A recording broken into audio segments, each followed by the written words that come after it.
Briše mraz, briše Weber, ne zna se više ko jače briše. Buba pala, buba snajper, vremena gruba, sa svih strana buba, tuče led, haubica tuče, nešto puče, nema mi kuće, zametina roka, roka mimo bacaš, sjedi tu zoka.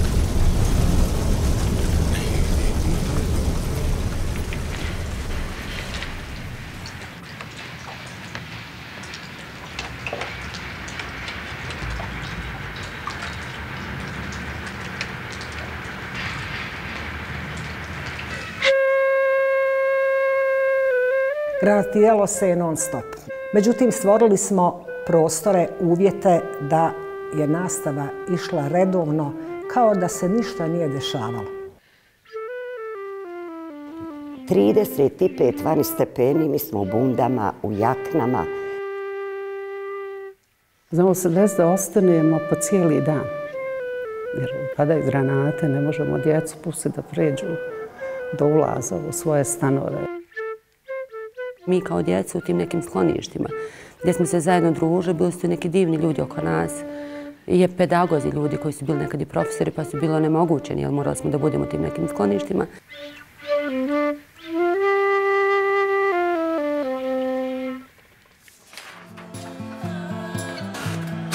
Padaju rakete,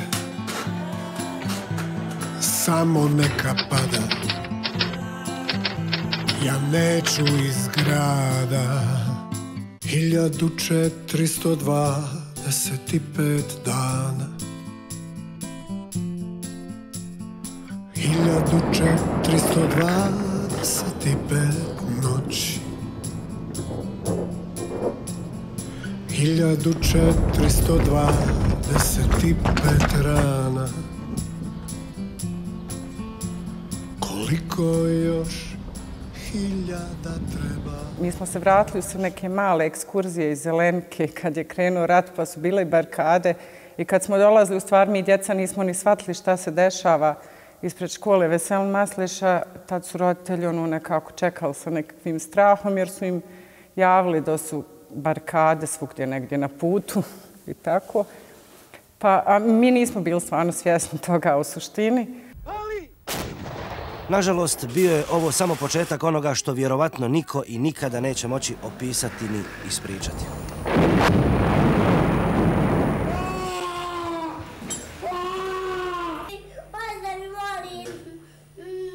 Kao većina tinejdžera u to doba 90-ih nisam baš puno shvatala šta se dešava i šta dolazi do nas, tako da je kao i vjerovatno za sve nas početak rata i u Bosni i Hercegovini i opsada Sarajeva bio potpuni jedan šok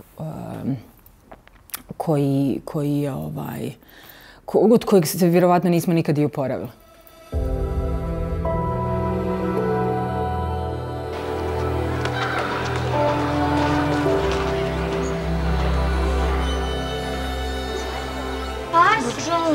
Da vidim neki je tvoj. Arisa! Šta je tu? Vidi, jesi ti prepisao sve? Za mene, moj mali mozak, tadašnji, rat je počeo 2. maja 1992. godine, kada je izvršen jedan katastrofičan napad na Sarajevo iz zemlje, iz zraka. To je bilo za mene najstrašnije bombardovanje. 2. maj za mene datum koji ću se vječito sjećati i pamtiti ga, a počeo je tako što sam gledala Aleksu Šantića, seriju, i Emina je upravo u tom trenutku bila opjevavana. A u istom trenutku ja sam imala neku krišku, jer rat je počeo, mislim, rat traje, ali još uvijek nije, još uvijek je bio u nekim povojcima. Zato je 2. maj za mene prekretnica, jer tada je krenulo to razaranje najstrašnije. I samo mi je ispala kriška jer je u tom trenutku avion probio zvučni zid. I počeo da nalijeću borbeni avioni, migovi nad Sarajevom. I tada je počelo strašno bombardovanje. To je bilo u trenutku, mislim, to je barem moje sjećanje, ja možda nešto ispuštam.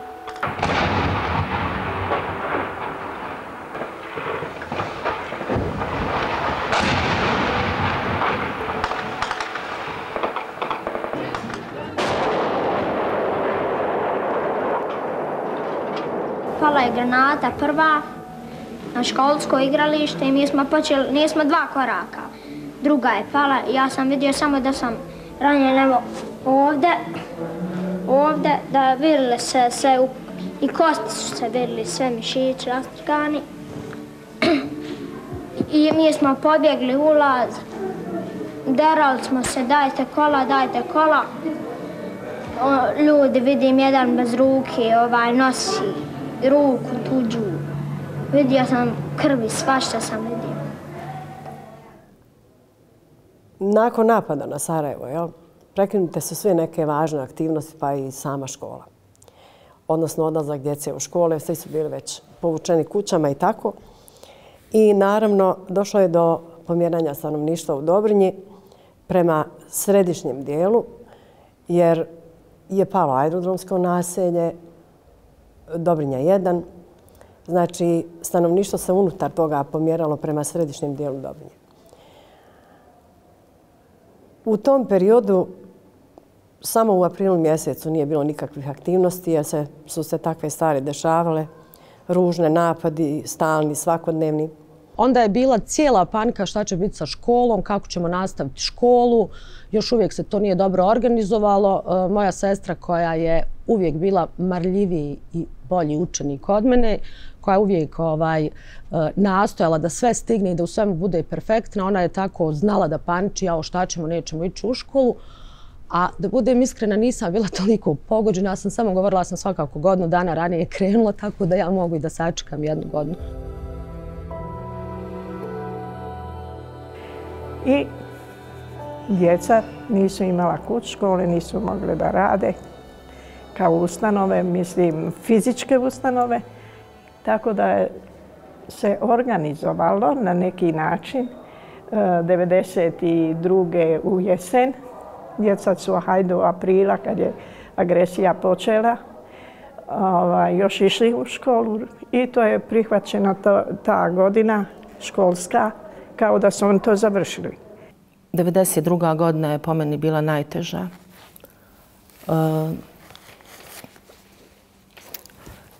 Ja sam u avgustu mjesecu, odnosno u julu, otišla sam do mjesne zajednice u civilnu zaštitu da se jednostavno prijavim, da budem tu od koristi, da mogu da dam neki svoj doprinos u tim najtežim godinama po našu državu. I poslije mjesec dana ja sam se uključila u tu ratnu školu jer su me pozvali. Ustrojila se i neka civilna ta vlast i tako da smo se povezali i postali smo dio jedne strukture koja koliko toliko funkcionira. Bila je ona, znate, civilna zaštita, dijelila se humanitarna pomoć i uglavnom stvorila se jedna atmosfera, stvorio se jedno ozračje, da kažem, jedne blage stabilnosti. Znači, već su ljudi primijetili da djeca ne idu u školu, da propadaju te dani i tako da onda i kod djece se stvara jedna vrsta depresije.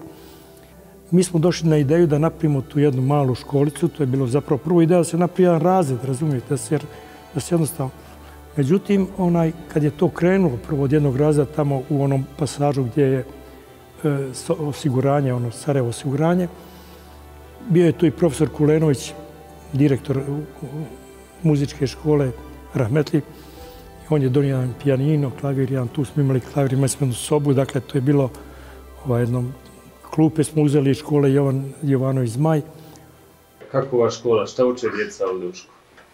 Ništa, ponovili su svoje gradivo koje su ranije radili. matematiku, poznavanje prirode, muzičko pjevaju, crtaju, onda crteža ima i tako.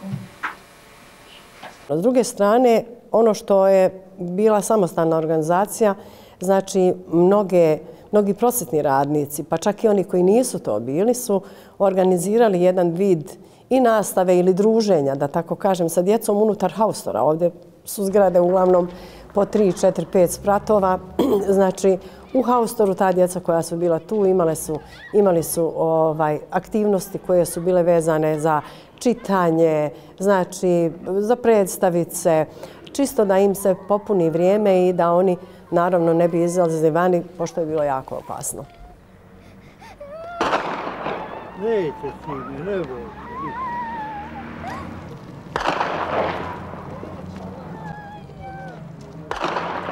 Jednog dana moja prijateljica Jilza Bajrami, koja je profesorica biologije, kaže meni, jako je bilo hladno, ružno, to je decembar mjesec, hoćemo li da radimo? Kako ćemo raditi, nije mi jasno. Kaže, evo, neki Vladovi Dekanić, on je bio direktor škole na Iliđi Šumarske, on je krenuo da organizira nastavu u onom domu, zvao se Ivo Lola Ribar. I tako smo krenuli, tamo znam da je bio, Nova godina je bila i onda su prvi radni dan, bilo je jako hladno, ne znam, minus 15, 16. Mi svi smo navukli što smo imali. Ja sam recimo bila u bundi, a dole sam imala muške ovolike cipele nečije i vunene čarape, jer mi smo izašli goli bosi iz svojih stanova u Dobrinji. I tu smo, još kolegica iz moje škole, druge gimnazije, kao iz nekih drugih škola je došlo. I tu smo u prvo vrijeme držali nastavu dole u podrumu. To im je bio jedna velika prostorija i to su bili ovako poredani stolovi u 3 kolone. Ta djeca su bila iz raznih škola, dakle samo djeca koja su živjela tu u komšiluku i bili su iz raznih razreda. Više se nije gledalo ko je prvi i drugi, nego i našle su se knjige, čitanke, što se stiglo. I tako to me podsjetilo na nekadašnje seoske škole što smo gledali u filmovima, kada su okupljena djeca raznih uzrasta i nastava traje. Mi pričamo ovdje svoju temu, on tamo, tako da je to, mislim, bilo teško i zanimljivo. S tim što ta zgrada nije bila dovoljno ni zaštićena. Gore su vraca i stavili su izvana neke one vreće pijeska, koliko su ih imali. Nastupa taj drugi napad na jedromsko nasilje gdje mi postanemo izbjeglice na Dobrinji. I tu provodimo nekih par mjeseci do decembra mjeseca gdje ja budem i ranjena. I onda nastupa taj neki novi period mog života gdje moram da shvatim da ta neka hranjavanje ruku mi je oduzeo bilo funkcije. Nisam mogla da pišem lijevom rukom, nisam mogla ništa sa njom. Gdje su mi rekli da ću 80% biti invalid. Može li sreću naći izbjeglica? Mogu li Bože da živim još samo jedan dan? Već u 1. aprila 1993. godine Ministarstvo za obrazovanje je donijelo odluku da se počne sa školskom 92-93. godinom. To je bio jedan kratak period, ali mi smo počeli raditi u aprilu zvanično, a završili smo školsku godinu krajem avgusta. Ako bi se desilo u toku dana da je granatiranje ili da je bilo opasno, znači mi smo to bez ikakve žurbe pomjerali za sljedeći dan, pa je to nekad bila i subota, nekad je bila i nedelja.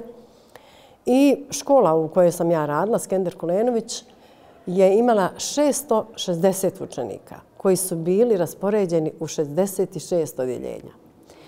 To su bili punktovi, zaštićeni stanovi, garaže, podrumi, dakle na 16 lokacija. Ta naša ratna škola bila je organizovana na području Dobrinje 3, Dobrinje 5. Mislim da sam radila na nekih 10 punktova. U stvari to su bile podrumske prostorije ili neki prizemni stanovi. A sama škola je bila organizovana na način da su djeca išla u one prostore koji su im bili najbliži stanovima. Škole su sve porušene, djeca nisu imala gdje da idu u školu. Trebali su se nastave da održavaju po haustorima. To mi je nekako bilo teško, pošto i moja djeca idu u školu. Odlučila sam se da ustupim svoj stan. kad bi došlo do napada, ajde tako kažem, granatiranja, snajpera, nastava bi bila obustavljena i onda sam i ja i moje kolegice išli po stanovima.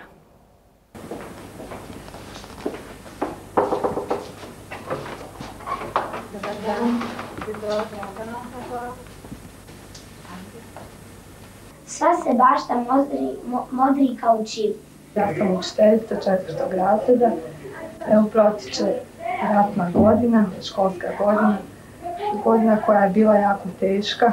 Radili smo u jako teškim uslovima, vrlo otežanim, trčali smo sa lokaliteta na lokalitet. Stvorili smo prostore, uvjete da je nastava išla redovno kao da se ništa nije dešavalo. Mi smo trčali s jednog puta na drugi, trudili se da nikad ne zakasnimo jer svako kašnjenje moglo bi dovesti do neugodnosti, djeca bi mogla stradati, jel? Granatiralo se je non stop. Ja sam znala reći da me 3 dana, da mi zavežu oči, da me vodaju po Sarajevu i da me dovedu na Dobrinju, ja bi znala da sam na Dobrinji jer snajper nikad nije prestajao udarati. Nikad. Iz Neđarića i iz Lukavice. To je bilo konstantno.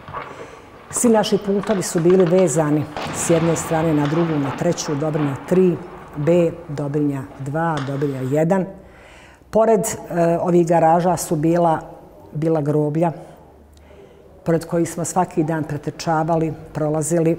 Međutim, radili smo vrijedno i trudili se da nam djeca ne zaostanu ni jednog trenutka u znanju. Početak rata dočekali smo u 4. razredu osnovne škole sa nešto malo manje od 11 godina. Prije rata sam išao u osnovnu školu Simon Bolivari, današnju Čamil Sjerč, ali tadašnjim novom organizacijom. Te naše ulice su pripale osnovnoj školi Čamil Sjerč. Početak i organizovanje škole, mislim da do nekog septembra, oktobra, ne znam koliko je trebalo da se uopšte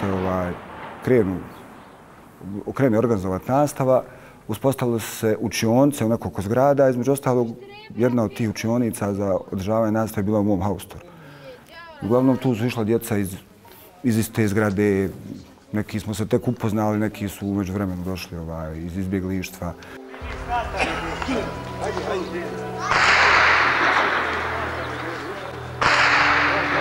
Jeste se poželi škole? Jesmo. Pa kako? Ko će da kaže? Zašto? Kako? Djeca ne vole školu? Ja prije sam volio školu i volim ići u školu. A sad rat je kako? Pa vrijeme pa dosadno, nema škole pa... Je li tebe strah? Evo sad puca. Nije. Nije strah.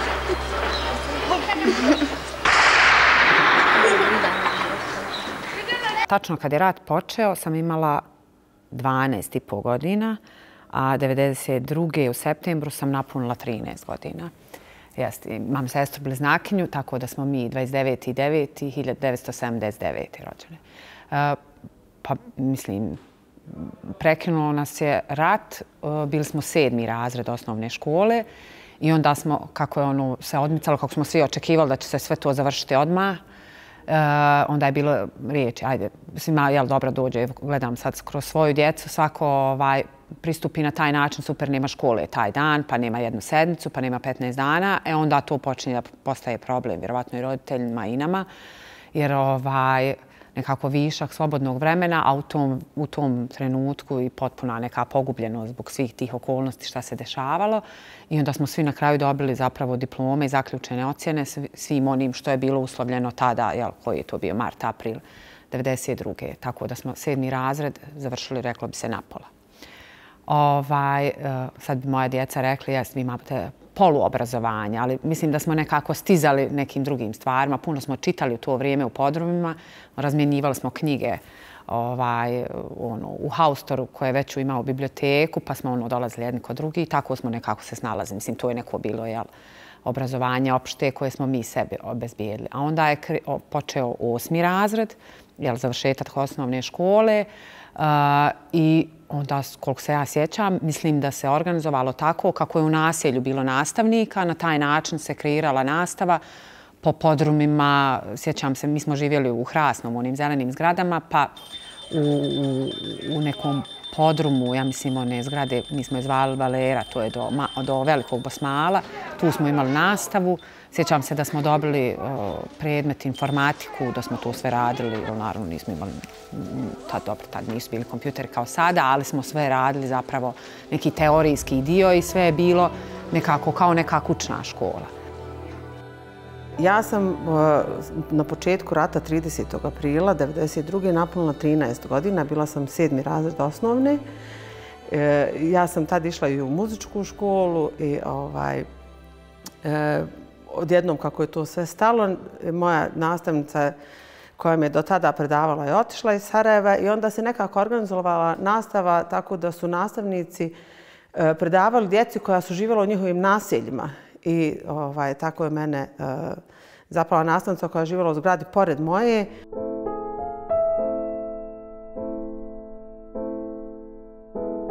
Mi smo ti učitelji, učiteljice, bili koji smo morali da dođemo na svaki put na radno mjesto, ma gdje u tom momentu se održavala nastava.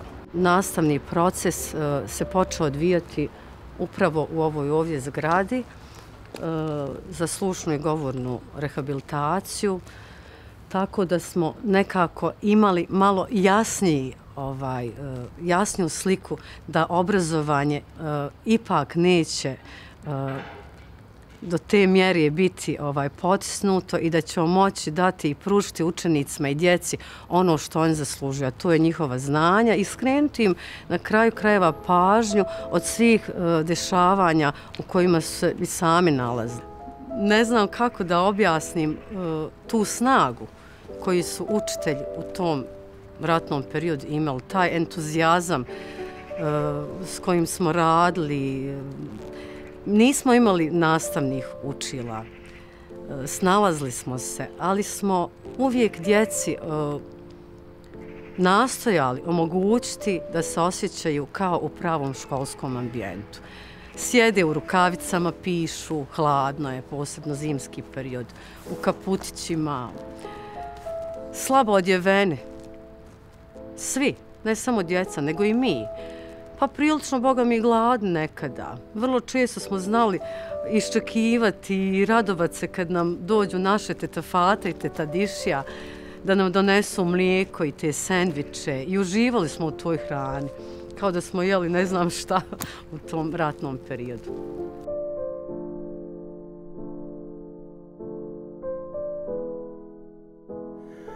Znalo se desiti da ostanemo po cijeli dan. Jer padaju granate, ne možemo djecu pustiti da pređu do ulaza u svoje stanove. I tako i sad mi smo dole. Onda se i pjevamo i radimo matematiku i fiziku i plešemo i pričamo. Ja im pričam o travi koja se može jesti, kojih možemo praviti dobru hranu jer nema hrane. I tako, kao zabavu. A da nisam zahtjevna bila i da nisam davala jedinicu, nije tačno, jesam. Jesam, da zahtjevna sam bila, morali su mi raditi jer sam puno ja radila s njima. Dakle, nije kakav stan, kakva zadaća, prema čemu, nema struje, nema ničeg. Dakle, imaju moju tiku, kako sam ja znala reći. Knjiga vam je ovdje u mojoj tikvi, a ostalo zavisi od vas koliko ćete me slušati i koliko ćemo raditi. Međutim, bilo je tu recimo nekih i pomalo šala i kad ne nauče ili kad su možda malo nedisciplinirani, onda kao šale se da je to posljedica detonacija, granata i ne znam, i onda čovjek se tad podsjeti u stvari da je to zaista rat i da su to neke vanredne okolnosti, neki posebni specijalni uslovi. Bilo je jako, jako važno da djeca budu obrazovana, da znanje bude njihova vodilja, jer sve vam mogu ukrasti, ali znanje ne mogu nikad. I djeca su se jako trudila. Tad su bile nagrade isto tako, ko je najbolji u toku tromjeseća. Učenici generacije, ponosi generacija, sve se je to jako vodilo računa. Ti ljudi koji su nas odgajali i obrazovali jednostavno nisu popuštali što se tiče znanja i edukacije. Jednostavno mislim da su kod nas željeli da postignu još više i da imaju što bolje rezultate s nama. Mislim da se s našim generacijama to i primijeti i vidi.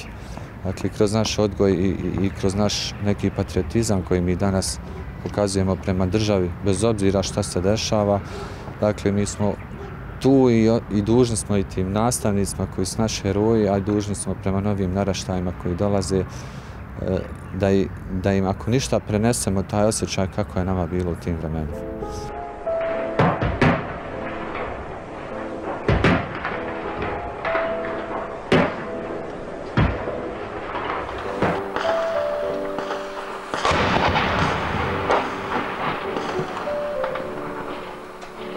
Ja sam živjela na prvoj liniji na Dobrini 1, tako da nije baš bilo sigurnih mjesta. Čak i taj podrum u koji smo se mi sakrivali, tu je pala granata više puta, tako da smo shvatili vrlo brzo da je sve nesigurno. Znači, tu školu, taj prvi razred, prisilno završen u aprilu 1992. Nakon toga prvi masakr u našoj ulici, znači na toj prvoj liniji, tu sam bila ranjena, tu mi je ubijena prva prijateljica, druga 1994. Ja bih rada da spomenem njihova imena, Spahić Selma, Tabak Amela.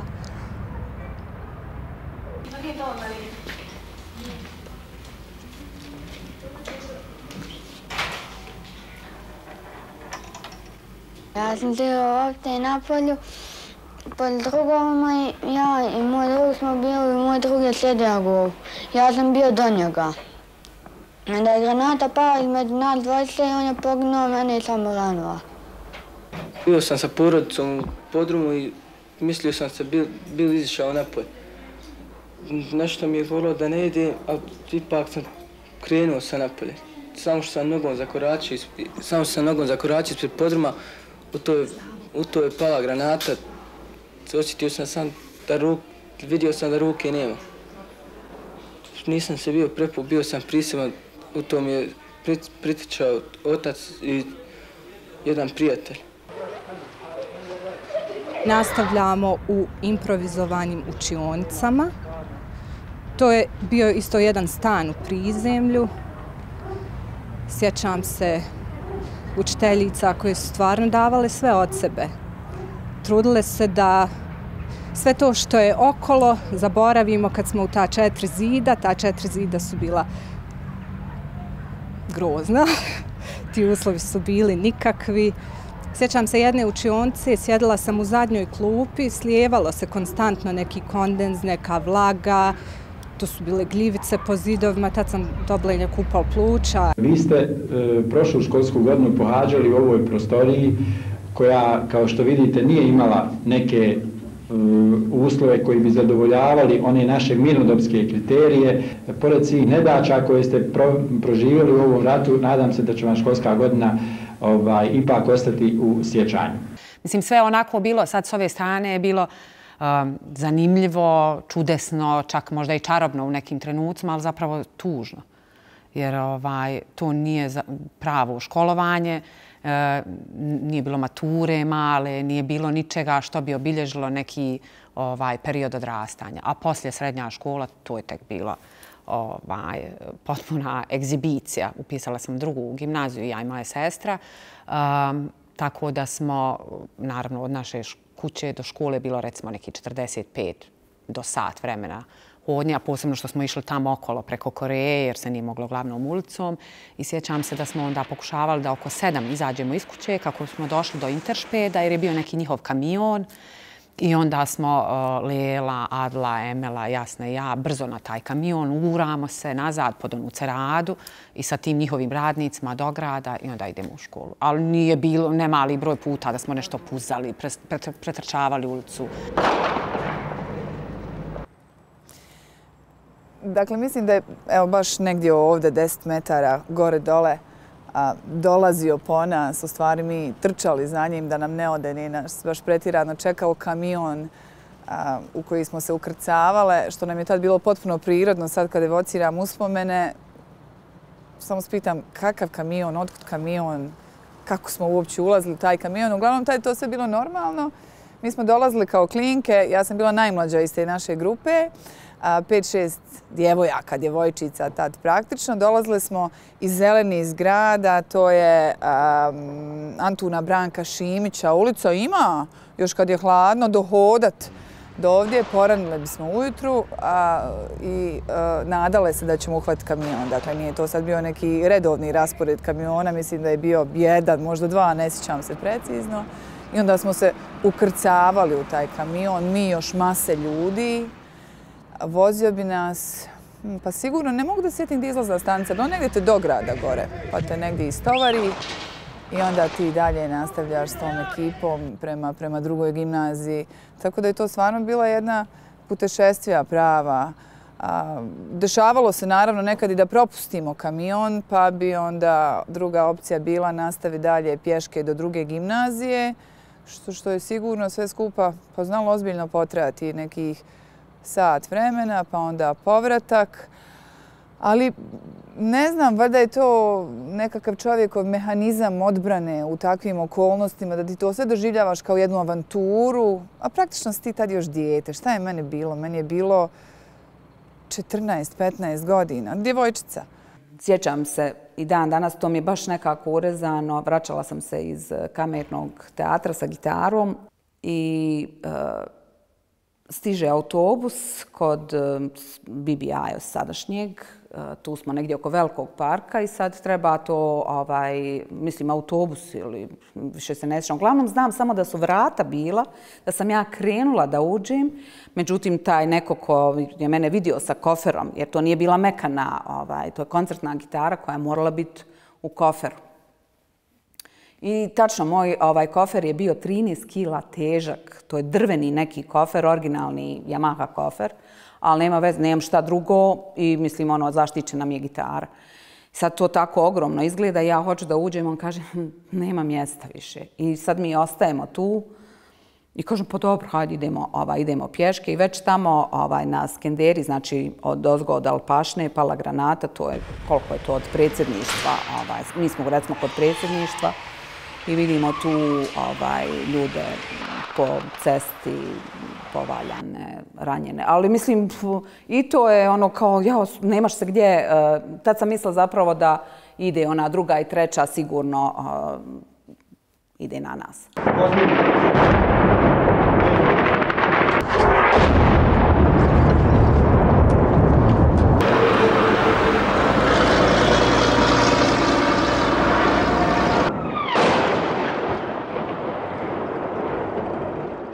Od granati koja je eksplodirala na cesti, jedan gelar me je ranio u kič. I od toga je ostala posljedica paraplegija, to jest nepokretnost nogu.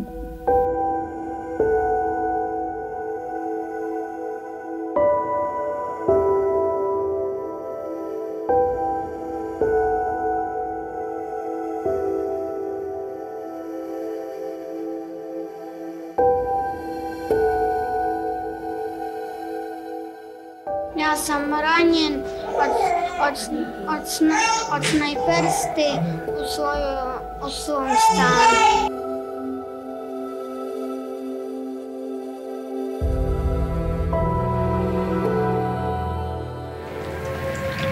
S prozora često pogledam na sivu ruševinu u susjedstvu. Zar je to ona moja škola sa ružičnjakom pored ulaza i muzikom klavira koja dopire kroz odškrinuti prozor?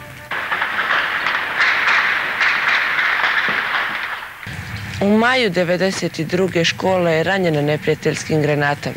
Baš nju su prvu zapalili na Dobrinji. Ljudi su pokušali da je ugase, ali nove granate su ih u tome spriječile. Gorjela je do kasno u noć. Gorjele su kapije znanja koje sam prve otvorio. Šta li ću sutra na tom mjestu ugledati Pitao sam se i plakao u mraku svoga stana.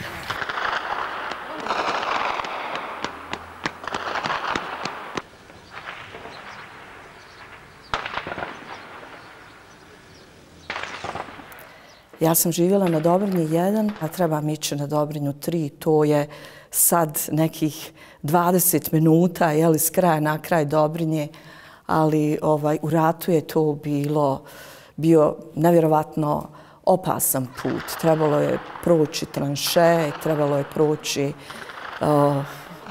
neke barikade i na Dobrinji je bilo isto nevjerovatno opasno. Snajperi su pucali na sve strane.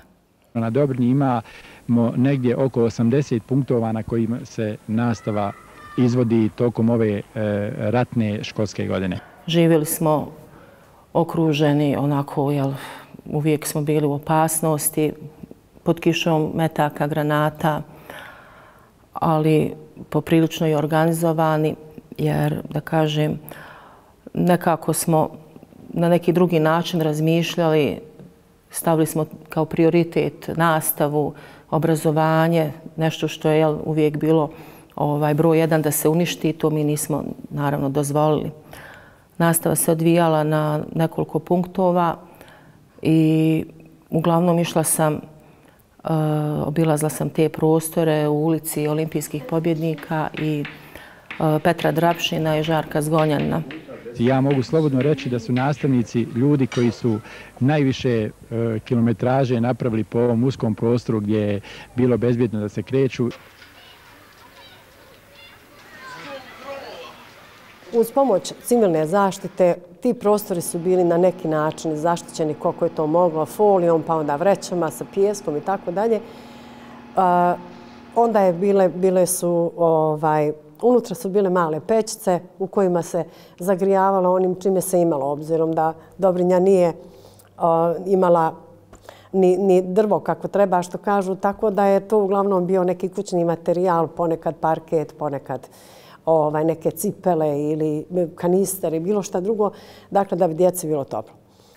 Najviše se sjeća moje razrednice Emire Kršlak koja je predavala muzičko vaspitanje i koja je uvijek izgledala kao da je sada sa modnog kataloga došla. Znači u ratu, pod granatama, pod mecima, u neimaštini, bilo čega osnovnog za održavanje, pa od higijene, pa zatim mode ili stila nekog.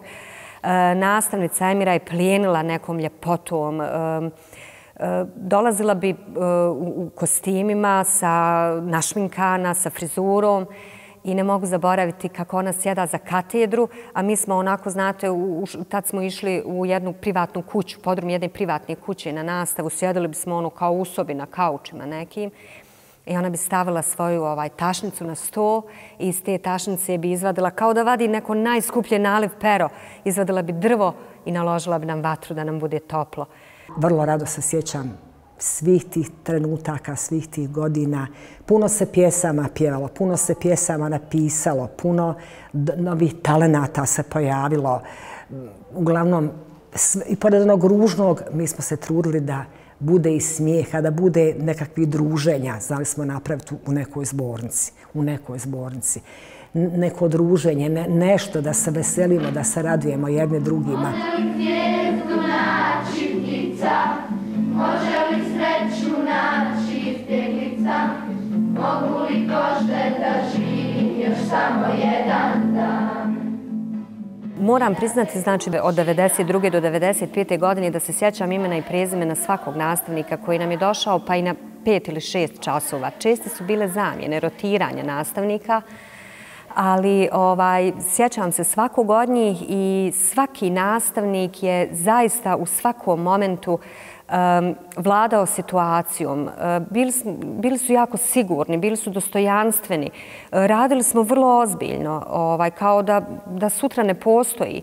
Od trenutka kada uđemo u tu učionicu do trenutka dok ne izađemo iz učionice, zaista smo se, mislim, psihički odmarali.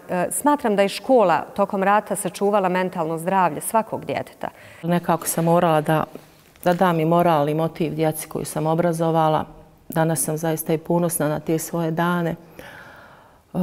Nekad su djeca bila tužna, neraspoložena. Mi smo tražili uvijek načina kako da ih nekako razveselimo, da im damo volju za životom. Pitali bi često kada će se rat završiti. To je bilo pitanje na koje naravno niko nije znao odgovor, ali smo ih nekako bodrili i govorili to će brzo proći, neće još dugo. Nekad su oni nas bodrili, nekada su nas onako nekim svojim duhom isto tako krijepili. Pisali su neke sastave, recimo o tužnom nestanku struje, sve to njih pogađalo, doticalo. Pisali su o rušenju starog mosta. Dakle, živjeli smo jedan život, jedan poseban život u ratu.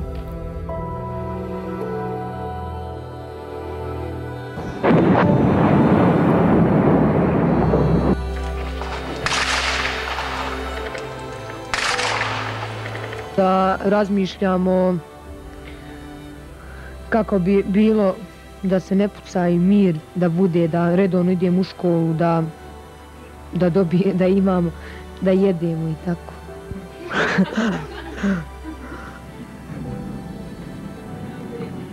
Pa ja, nemamo ništa.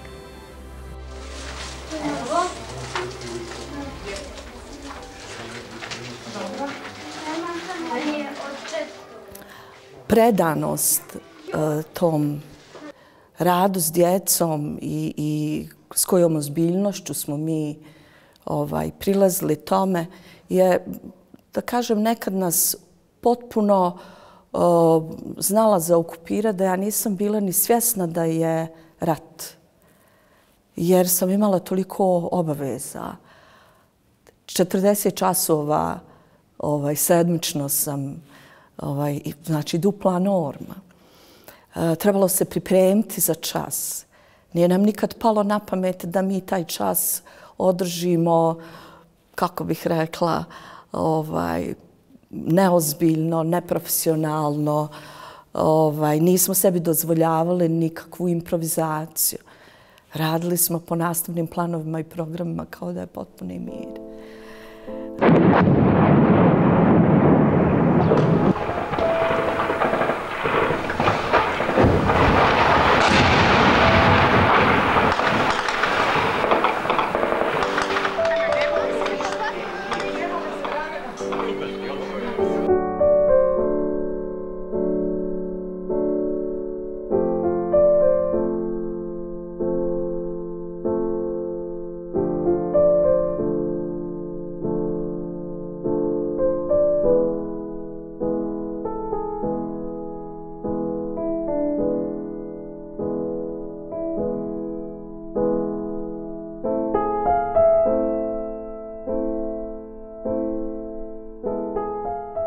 Učenici osnovne škole Fatima Gunić te 1993.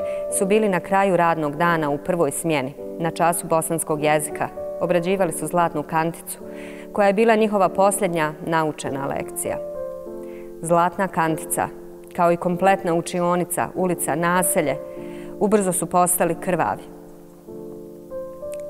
Umjesto zvuka zvona, granata ispaljena s položaja agresora u Nedžarićima je prekinula jedan školski čas i 4 života, a zauvijek obilježila živote desetine mališana. Čini mi se da sam išla satima do te škole, vidjela sam samo taj dim iz lokacije gdje se nalazio razred. I kad sam ušla ispred same škole sam se srela sa mužem. Djeca su plakala, vriskala. Naišla sam na Feđu, malog koji je ležao ispred razreda. I kod njega je bio njegov brat koji je također naišao na njega. Onda su rekli Vedad da nema Vedad je u razredu. Onda smo moj muž i ja ušli u razred i našli smo ga ispod njegove klupe. Geler ga je pogodio u lijevu polovnu glave. Sve rasulo se mozak njegov. Sve on je ležao ispod klupe u loki krvi. njegova klupa sva uprskana, sveska na kojoj je prepisivao pjesmicu Zlatna kantica, sva je bila od njegovog mozga i krvi. Nisam mogla vjerovati šta mi se desilo i šta mi se dešava. Zgrabili smo ga i vodili u ambulantu, međutim, naravno, znala sam da tu spasa nema.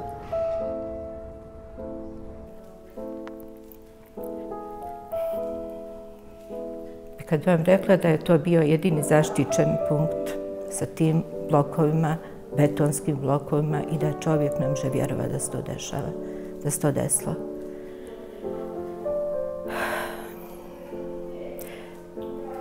Fatima Gunč je bila i moja kolegica, radna kolegica i jedna izuzetna osoba. Pratila sam njen rad prije rata, kakav je imala stil, kako u ratu je sve to isto bilo. Žena univerzalnih vrijednosti, ne znam kako da opišem više. Baš savršenstvo od žene, od prosvjetnog radnika. Toliko je bila ozarena uvijek nekom vedrinom, uvijek nasmijana. Razbacane i nevinom krvlju natopljene klupe i stolice, krvava tabla i razbacane knjige. Svaki dan izlazim iz te učionice kroz potoke krvi i nikako da dođem do vrata i napokon izađem i krenem dalje. Svaki dan mi se vraća moje drugarstvo s ubijenim dječacima, a posebno prijateljstvo sa Feđom. Svaki dan su mi pred očima žute čizmice koje su virile iz vojničke deke. Tihim glasom se prisjeća Emir Duraković, koji je 9. novembra 1993. bio prvačić koji je željno iščekivao početak prvog časa u drugoj smjeni. Ovo je užasan rat, ja mislim da nije trebalo do njega ni da dođe. U ratu su uglavnom stradala djeca i nevini ljudi. Ovako, jedan najtužniji trenutak u ovom ratu bio je kada sam čula da je bio masakar ispred škole Crni Mena u Pašnom polju, tada je mnogo djece povukao njihova učiteljica. Dole je bilo dosta mojih poznanika, jedna moja drugarca mala je poginula. Mislim, to je bilo dosta teško, mislim, za sviju. Prvo to su bila djeca i njihova učiteljica koja je voljela sve te učenike. I to su bile nevine žrtve ovog rata koje nisu nikome ništa skrivili. Ja mislim da je taj događaj potresao sve, Sarajevo. Nažalost, imali smo tragičnih situacija, imali smo ranjavanja, imali smo smrtnih slučajeva koje smo vrlo teško preživljavali, doživljavali i dan danas. Ako se sjećate one trešnje na Kobljoj glavi i onih 8 učenika, tu je moja mama Leđija Adela, koju sam bila razrednica, bila je tad 7. razred, poginula. Tako da je bilo tu jako puno naše djece koja su stradala i to se ne zaboravlja, to se ne oprašta, to jednostavno s tim živimo. Ali život ide dalje. Činjenica da je bilo i teških situacija, da smo se susretali sa nekim tužnim pričama kada su ta djeca ostajala bez roditelja. Ja sam imala jednu djevojčicu koja je ostala bez oca i taj moment neću nikada zaboraviti kad je majka došla da uzme djevojčicu iz razreda. Možete zamisliti taj moment kad ste svjesni da to dijete više nikada oca neće vidjeti i da kroz svoje buduće školovanje, obrazovanje neće imati tu podršku, zagrljaj, poljubac. Ono što ja želim da se sjetim tih nekih vremena u tom periodu kad sam se zadesila u Sarajevu, kad je počeo rat, je početak neki gdje nismo bila apsolutno svjesni šta se dešava. Mislimo da to je sve neka igra, da će to jako brzo, kratko trajati. Međutim, desi se napad na aerodromsko naselje gdje sam imala kuću, živjela sa svojim roditeljima i tada moj otac pogine. Dešava se ta jedna tragedija koja nas je u tom momentu destabilizirala i tad nisam shvatala apsolutno šta se dešava, zar je to tako moguće se desi. Taj neki moj dječji mozak je shvatao u tom svemu haosu da u stvari on je negdje pobjegao i sakrio, da ljudi ne znaju da on nije tu prisutan, da će se on vratiti vremenom. Da bi relativno nekad kasno, poslije 30 nekih godina, baš nedavno sam imala taj neki san gdje se meni javlja u snu i govorim ja sam stigao, gdje sam se probudila plačući.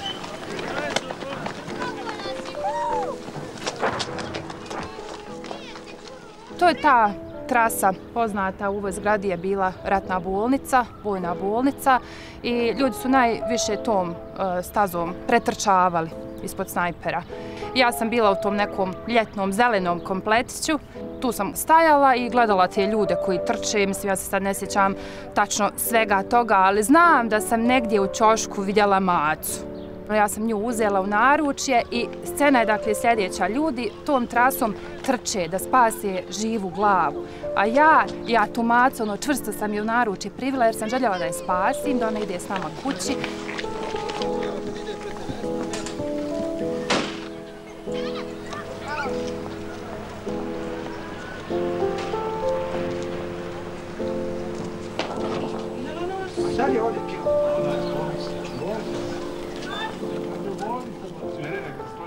I bila sam zaista u više situacija kada sam smrti gledala, da kažem, u oči. Gađala me snajperska vatra non stop. Dok smo bili u podrumu, onda izađete bar malo ujutro u stan, to je zaista bilo onako i opasno, jer čim uđete u stan, odmah počnu ti meci, odbije se o zid, dođe do prozora, uzmem taj metak vruć. Sve smo radili kao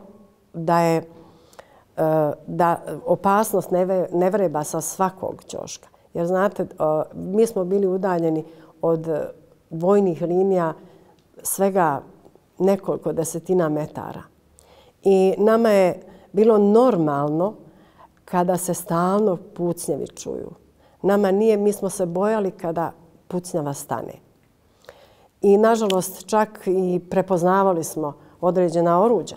Znači, znali smo tačno prepoznati koja je granata, koje je kalibra, šta je pat i tako dalje. Sjećam se jednom, to mi je baš ostao jako traumatičan događaj, da je odjednom počelo da se puca. Mi smo svi bili u školi, dakle tu nismo imali nikakve zaštite, ništa, nas su izbacili tamo na hodnik i onda odjednom se počinje komešanje, počinje gomila je ljudi, tu svi nastavnici, učitelji, svi su djecu izveli u hodnik i sjećam se da je naš tadašnji profesor geografije, profesor Harun, da nas je on nekako smirivao, mi smo svi bili u panici, onda smo razmišljali šta sad razmišljaju naši kući, gdje smo, šta smo, kako ćemo uopšte izaći odatle.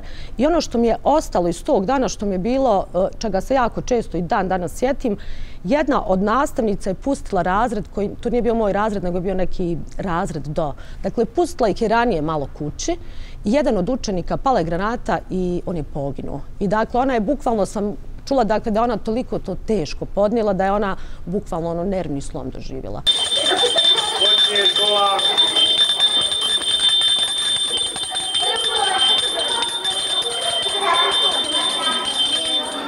Kako se kaže ponoć? Ponoć. Ajde, Mina? Midnight. Zora? Zorane? Zora. Sunrise. Jeste. A kako se kaže glava, Mina? Head. Kosa? Hair. Olovka? Olovka, pencil. Prozor? Window. Obrazom? Mira? Cheek. Cheek. Cheek. I naša nastava u podrumima. Nekad su znali da nam javi, ne možete sutra doći jer sutra su najavili bombardiranje, nemojte dolaziti pa mi ostanemo u kući. Pa onda nam nekad kažu sutra možete doći jer su najavili primirje. Onda moja majka ili naši roditelji budu u strahu tom da kažu pa vidi, ti sad moraš da ideš od hausera do hausera. Molim te, pričuvaj se jer znaš da moraš da brzo da pretrčiš iz jednog dijela u drugi. Kad se završi, molim te, brzo pretrči nazad jer granate padaju. Ali ta tolika želja i volja za tim učenjem, pa makar i to bilo uz kandilo, one svijeće koje su bile, gdje smo mi čitali sve što nam je moglo da se nađe pod ruku, jer smo bili u stvari gladni. To nam je bio jedini neki izlaz u taj vanjski svijet. Tako da smo na taj način pokušavali da ignorišemo sve što se oko nas dešava. Čak i ti momenti kad odemo na nastavu, počne da granate padaju, da pucaju, onda ti profesori, divni ljudi, koji sam se tada zadese, pa kažu sačekajte malo, sagnite se, ajmo ispod klupe, da prođe to, mi to onda pratimo te neke instrukcije, prekidamo nastavu. Kažu nam idemo kući, ali pazite kako ćete pretrčati. Mi kao djeca nismo razumjeli, ali od strane odraslih nam je otprilike prezentirano da je to nešto što trebamo da prihvatimo kao takvo i sigurna sam da većina nas nije bila svjesna koliko su roditelji naši nosili taj teret za nas. Ja bih tu zaista voljela da spomenem moju mamu Suadu, koja je ostala sa mnom i mojom sestrom. Mi smo bile 2 djeteta od nepunih 9 i 10 godina. Kada je rat počeo, ona je ostala s nama. Moj otac kad je otišao, imale smo 9 i 10 godina. U Goraždi kad je otišao, zato što je bio oficir. Tako da je moja mama ostala s nama dvijema i to što je moja majka prošla i što su prošle sve naše majke, mislim da su one posebne heroine. Rat je jedan haos, znači ne može se to, rat se ne može riječima opisati, zaista ne postoji televizija koja može prenijeti rat, ne postoji medij koji može prenijeti strahote rata. Zato kažem, to je jedan haos, konstantni haos, trajni haos. Škola daje strukturu, nama je dala strukturu. I zato sam vječno zahvalna našim nastavnicima, našim pedagozima, jer ipak su nam dali mogućnost da normalno razmišljamo, da normalno nekako, da imamo normalan, da imamo tračak normalnosti u haosu. Eto.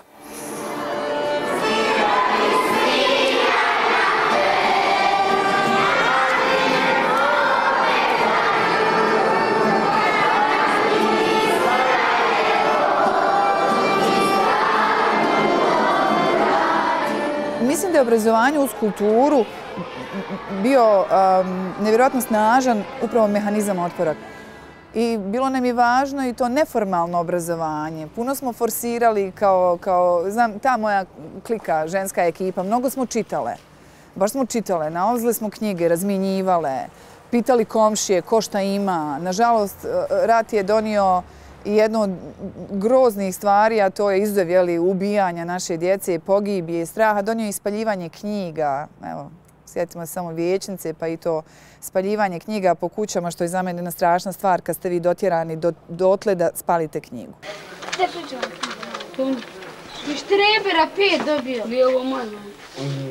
Nije, djavora, šta piš? Ja podnjela zaštitu. Gdje ću vam kontrol? Nije ovo. Kad će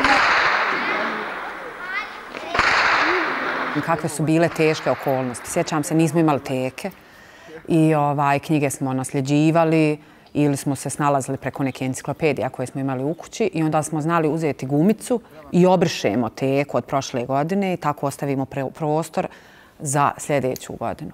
Tako da na taj način nije bilo ni olovak, nije bilo ničega, stvarno nije bilo ničega.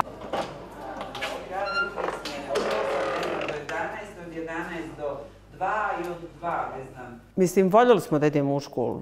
Meni je to bilo, išla sam u 2 škole i bilo mi je super zanimljivo. Naravno, u neka doba je krenula i škola ovdje u muzičkoj školi, gdje je bila ratna škola inače, tako da je puno djece prolazilo kroz nju i koja su išla u muzičku školu i koja nisu. Bilo je vrlo živo ovdje, još se i sviralo i sve drugo. I sjećam se da su svi predmeti koji su podrazumijevali skupno muziciranje, ja sam tada išla u srednju muzičku školu na odsjek za klavir, ali da mi je hor bio uvijek posebno drag, jer mi tu svi zajedno nešto kao gradimo neku muzičku izvedbu. Ja lično sam radila sa djecom koja su pohađala muzičku školu, pa eto, malo da se ne zaboravi i tako. I mi smo pravili vrlo često priredbe, da ih tako nazovem, neke manifestacije u čast ovoga ili onoga ili nove godine i tako dalje, na koje su nastupala naša djeca. Već je tad bio i folklor formiran, pa znači i djeca koja su svirala određene instrumente, dramske predstave i tako.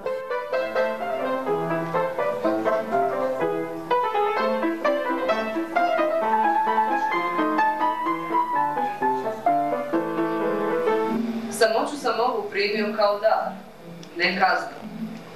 Ko premoć, nipošto užas. Stići će, znam, od jutra ljudi neki. Morao je noćas neko umrijeti. Duša je moja spremna ko kalan i papir predavno. Šutnja i čama.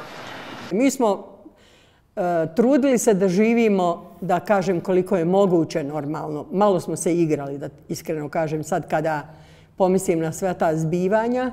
Znam da sam ja s đacima, jednom smo pretrčavali onaj most na Skenderiji da bismo neku izložbu pogledali. Onda sam rekla, ja stvarno nisam normalna, vodim nju, možete sad onaj odozgo da zapuca. Voljelo se dvoje mladih, 6 mjeseci, godinu, kad su htjeli da se uzmu amanama, dušmani im ne dadoše. Kad su htjeli da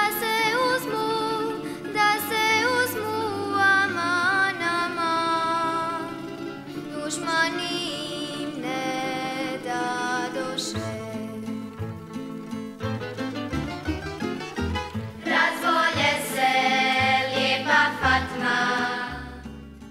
Imali smo sve manifestacije, obilježavali smo sve manifestacije kao da se ništa nije dešavalo. To je bilo prosto nevjerovatno, ali je tako bilo.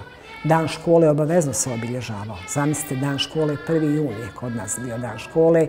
U jednoj učionci gdje pripremimo sekcije su radile, ja sam radila sa horom.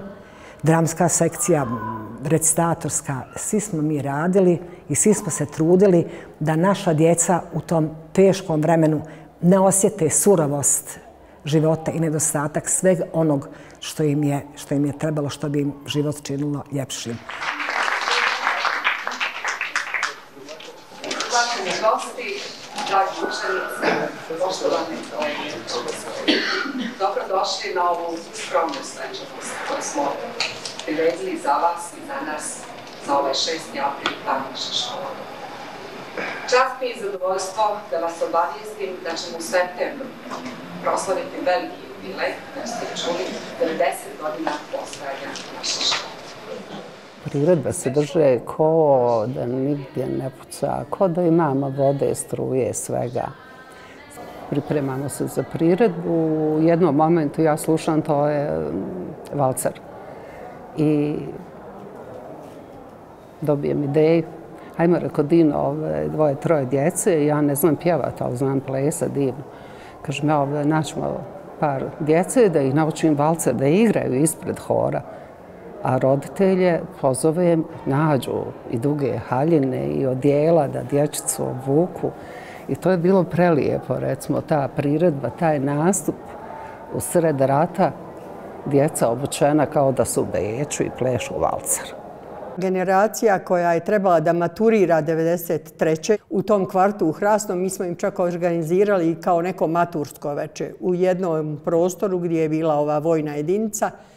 Pripremili smo neku zakusku, oni su se okupili, svi smo se malo uredili, neku smo muziku, naravno nema struje, na baterije puštali, tako da smo i to čak uspjeli da obilježimo. Znači, to je sve entuzijazam profesora i učenici koji su nas ipak slušali.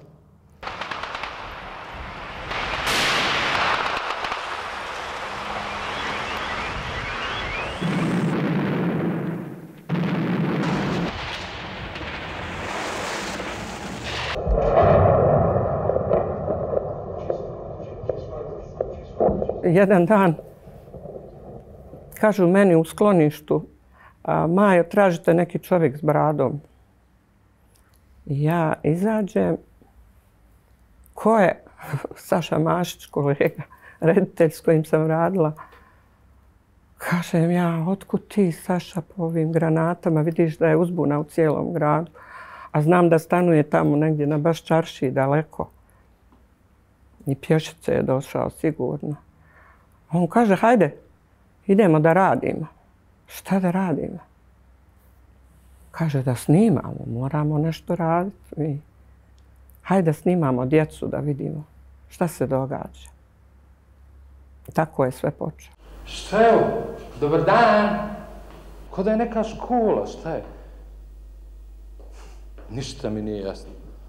U redu je, dobro, škola jest, to je jasno, i meni i vama. Ali gdje su đaci?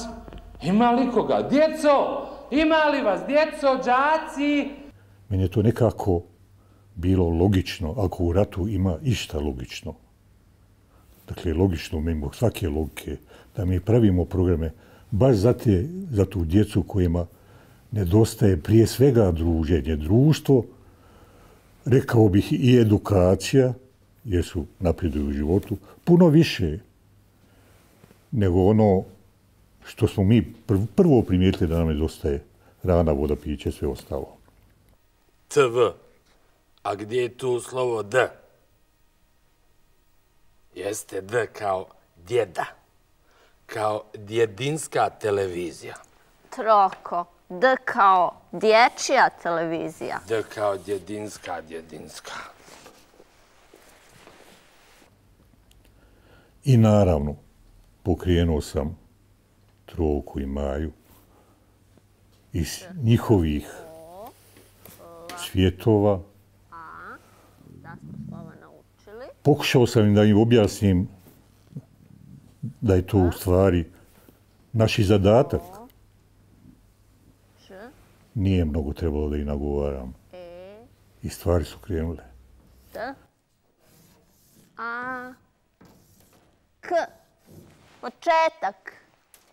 Maja i Saša su došli do mene i sad su oni rekli kao Troko, ajmo, trebalo bi raditi neke emisije. Maja je insistirala u samom početku na edukaciji, da budemo neka vrsta škole.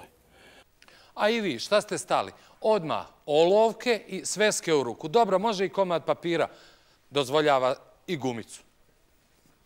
Nacrtajte 1, 2, 3, 4, 5, 6... Radili smo, snimali smo, dolazili smo na televiziju.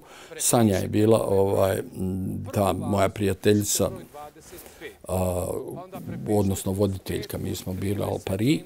-8, -7, +5, +10, -35. To je bilo malo ozbiljnije jer smo to pripremali sa prosvjetno-pedagoškim zavodom, dakle ljudima koji su radili tu, stručnjacima, profesoricama i učiteljicama koji su mi pripremale na neki način. Ja sam to scenaristički uobličavala. Jel se sjećate prošle emisije i našeg zadatka u prošloj emisiji? Zadatak je bio da od 4 sedmice, ne od mjeseca, nego od 4 brojke 7, osnovnim matematičkim operacijama, odnosno radnjama, sabiranjem, oduzimanjem i množenjem, dobijete rezultat 1, 2, 3, 4, 5, 6, 7, 8, 9 i 10. Plus zagrade. Naravno, možete koristiti zagrade. Ali to su bile emisije 50-minutnih epizoda, ta DTV škola, koja je bila posvećena svaka epizoda jednom slovu. Slovo U ćirilicom. Znači, veliko štampano slovo U ćirilicom i malo štampano slovo U ćirilicom. Imali smo i ćirilicu u ta doba. Što je nevjerovatno. Danas ljudi ne bi vjerovali, ali jesmo. Učili smo paralelno. A kako ide latinicom? Evo štampano slovo U, veliko, latinicom.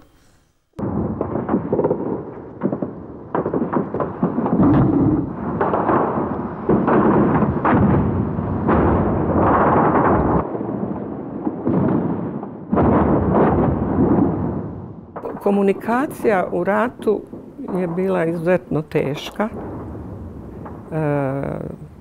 Zna se da su pošta je bila granatirana, ukinute su telefonske linije.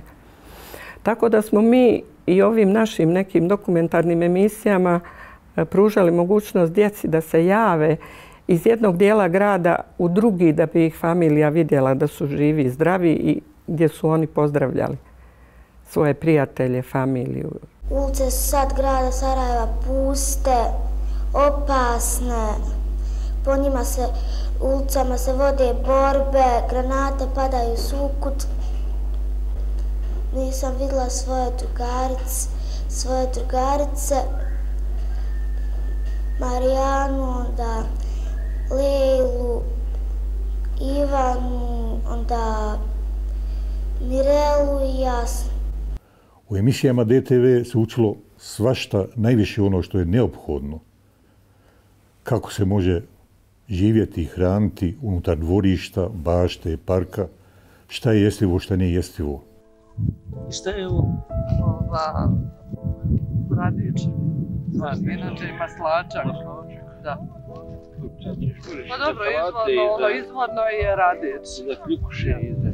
Šta može salata i pita, jel? Salata, pa kljukuša, pa uštipci. Papirijan, što kažu u narodu. Samo malko zeleni čovjek. Samo eto nek malo pozeleni nešto.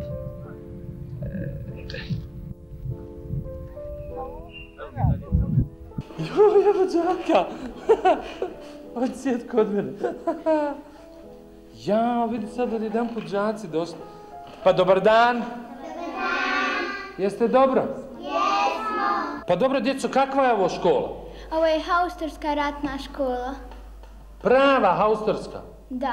Pa reci nam nešto o tom.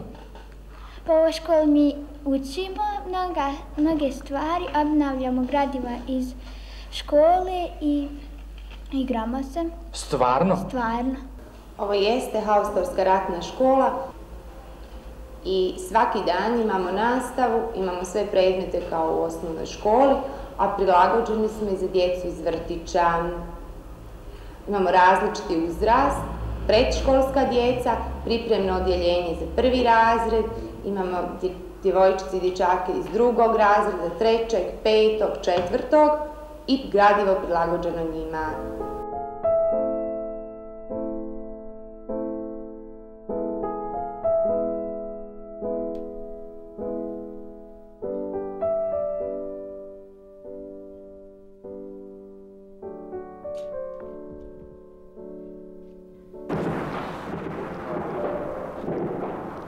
A meni je puno važnije bilo da se djeca nauče šta ne smiju da diraju, od čega im prijeti opasnost.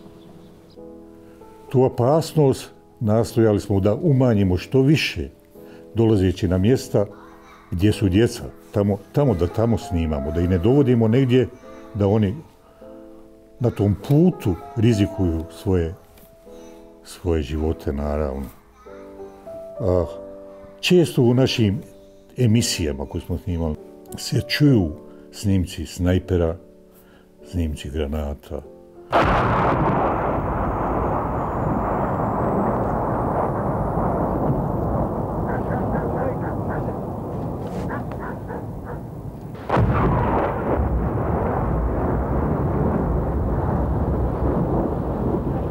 I onda šta čovjek shvati zapravo u takvim okolnostima, kad nema više ničega materijalnog, koliko su te duhovne vrijednosti bitne, ono što nosiš u sebi, to je tvoje znanje, to su tvoje uspomene, to su tvoje emocije, da je to primarno. I onda valjda se to prenosilo s nas i na djecu i ta briga za najbliže i ono što su oni uspjeli da nauče. Zahvaljujem se naravno svim kolegama, jer svi smo se mi tu angažovali, svi koji smo, nije važno bilo iz koje škole ili iz kojeg mjesta. I tako smo koračali svaki dan i nikad se nismo umorili od toga i uvijek smo svu svoju energiju usmjeravali ka tome da ta djeca koja dolaze na nastavu zbilja nešto nauče. Da to budu djeca koja će moći da nastave svoje školovanje. Često se šale sa mnom kako sam bila iznimno zahtjevan profesor. I jesam svih ovih 30 godina staža. Mislim da puno i dajem, ali i puno očekujemo od njih. I to je taj naš nekakav uzajamni odnos. Učim i učila sam ih u ratu da je znanje ono što je najbitnije, najvrijednije što treba da steknu. A da je moja najvažnija zadaća da ih poučim, da im to znanje pružim. I ta djeca, koja su u ratu bila, konkretno kod mene koje su bile, a vjerujem i kod ostalih u pričama, su naj generacija. Vjerujte mi, divna djeca. Evo i danas ja imam kontakte s njima. Sretnemo se, pričamo. I dan danas ih volim i sresti vidjeti. Imamo se na Facebooku. Baš prije par godina sam zakazala sastanak ovdje u školi s tom svojom generacijom. gdje su došlo ih je, Boga mi, popriličan broj. Divno smo se podružili, to jedno veče i tako sam iz toliko ljubavi gledala i odrasli ljudi, porodični, uspješni. Svi su uspješni, to mi je jako, jako drago. Naša djeca koja su prošla rat, ja ih sve zovem da su to naši dijamanti i to su stvarno i postali. Grafički dizajner sam i animator. Odvijek sam nekako bila u toj likovnoj umjetnosti, pa i kroz cijeli rat. Danas radim u farmaceutskoj kompaniji. Radim kao vanredna profesorica na odsjeku za komunikologiju i žurnalistiku na Fakultetu političkih nauka i angažovana sam kao predavačica na Akademiji likovnih umjetnosti u Sarajevu. Danas radim za jednu stranu kompaniju. Radim kao, recimo, office menadžer, znači zadužena sam za sve neke obaveze prema društvu, prema samoj kompaniji, zaposlenicima. Danas sam direktor jedne kompanije u Sarajevu. Imam nekakvih hobija, porodicu, suprugu, dvoje djece. Onako, mislim da smo jednim dijelom... Ova moja generacija je zapamtila i malo kako je bilo prije rata, a posle rata smo nekako bili prinuđeni malo više da se borimo možda nego sadašnje generacije za posao, za neke druge stvari, tako da naše generacije dosta fine raje izrasle. 1425 rana,